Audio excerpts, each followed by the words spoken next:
Thank you, Devin. And with snow and ice on our roadways and sidewalks, it might not be the best time to take out that bicycle for a slow cruise through town. Although Case Kramer would say that that's happened a little bit recently, though. Exactly. On our mind today is, when is it too cold to ride a bicycle? Now our diehard Wisconsinites would say never. It's never too cold. they could be like, oh, it's 50 below, still going to ride my bike or something like that. Yeah, we probably will get some people saying that. I know, and I want to specify, this does not include the fat tire winter bike riding. Yes, that's a whole different thing. That's a different ball game. That's a ball game. They're dressing for the weather. Those tires are fat. They're built for it. I'm talking about, the mountain bikes, the road bikes. Your traditional bikes. The traditional bicycles, when you think of, a summertime cruise. Yeah, exactly. And for me, I would say, because you can bundle up for this too, to kind of enjoy it, I guess, relatively comfortably, I say 30s and 40s, about that cutoff before it starts to feel a little too cold out there, because then you got the wind chill starting to kick in. Now, when I was in college at Western Illinois,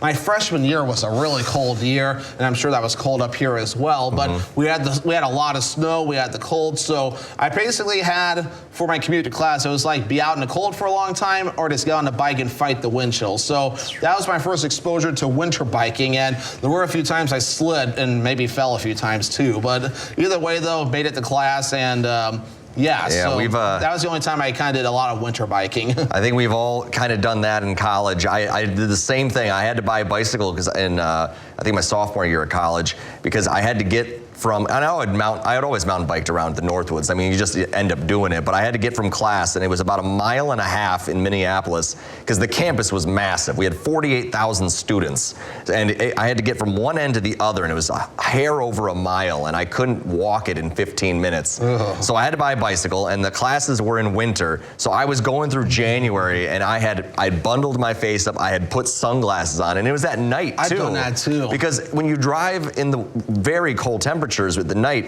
the tears in your eyes freeze, and it's just dreadful.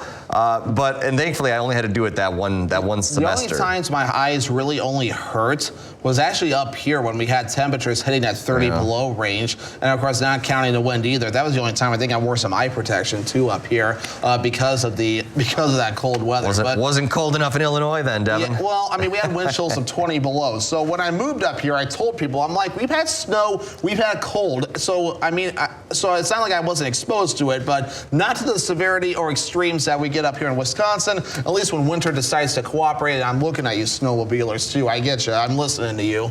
Yeah, but either way, nowadays, now that we're older and a little smarter, I'd say I throw the bike in the shed around about Halloween. That's a good time to end it for me. That's a time, not a temperature.